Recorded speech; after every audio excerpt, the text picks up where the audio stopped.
அனைவருக்கும் வணக்கம். என் பெயர் குமரவே. நான் இப்போது திருக்குறள் கேட்ட கதையை சொல்ல போகிறேன். திருக்குறளுடைய அதிகாரம் என்ன தெரியுமா? அடக்கமுடைமை. குறள் எண் 127. குறள் யாகாவராயின் நாக்காக்க காவாக்க சொல்லிக்கப்பட்டு. யாரா பொருள் சொல்கிறேன். பொருள் வந்து யாராலும் இருந்தாலும் பேசுமுன் யோசி சொல்லிட்டு ஒரு பழமொழி இருக்குல்ல, அதே போல் தான் அதுக்கு விளக்கம். கதையை ஸ்டார்ட் பண்ணலாம். ஒரு ஊர் அல்ல ஒரு உழவர், அதில் அவருடைய மகனுக்கு திருமணத்தில் யானை ஊர்வலம்னா சுற்றிட்டு வரோம் பார்க்குறோம். ஊர்வலம்னா சுற்றிட்டு வரணும் சொல்லிட்டு ரொம்ப ஆசையாக அதுக்கிட்ட வணிகர்கிட்ட போய் ஒரு யானை வாங்கினாராம். அந்த எல்லாம் திருமணம்னா சந்தோஷமாக முடிஞ்சது. அந்த சந்தோஷமாக முடிஞ்சதுக்கப்புறம் யானை இறந்து விட்டது. அடுத்து போய் சொல்கிறாரு உழவர் வந்து வணிகர்கிட்ட, மடிச்சிருங்க ஐயா, உங்கள் யானை செத்துடுச்சு, பரிதாகமாக செத்துடுச்சு, அதனால் நான் பணமோ பொருளோ கொடுக்குறேன் சொன்னார்.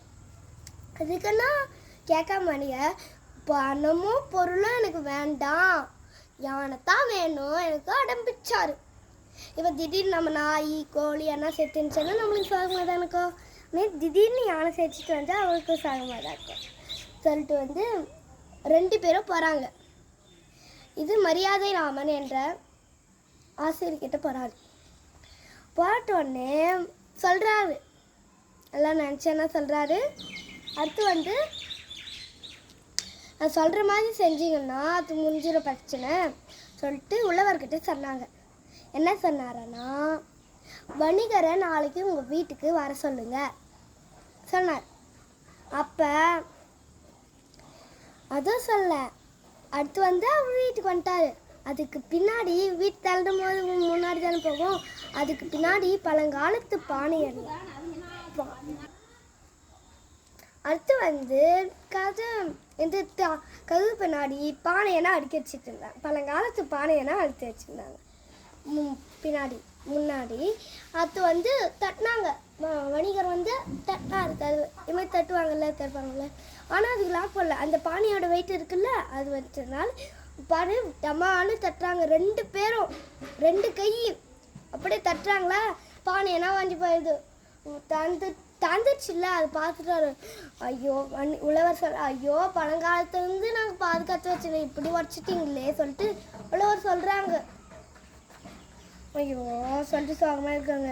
அடுத்து மரியாதை ராமன் கிட்ட போகிறாரு. அடுத்து வந்து வீட்டில் நடந்ததுன்னா சொன்னார். மரியாதை ராமன் சொன்னார், இப்போ வந்து பானை உடச்சிங்களே, அது கொடுக்க முடிஞ்சுதா? அப்படியே இல்லை தானே கேட்டார் மரியாதை ராமன். அதுக்கு எல்லாம் பதில் சொல்லாமல் நின்றுந்தார் வணிகர். அடுத்து வந்து அதே போல் மரியாதை ராமன் அதே போல் யானை செத்து போன யானையும் அவனால் குடிக்க முடியாது சொன்னாங்க. அடுத்து வந்து இது அதுக்கு பதில் ஒப்புக்கொண்டது. எல்லாரும் பஞ்சாயத்தான முடிஞ்சது. அடுத்து வந்து பொருளோ பணமோ கொடுத்துட்டாரு உழவர். கடை முடிஞ்சது. பாய்.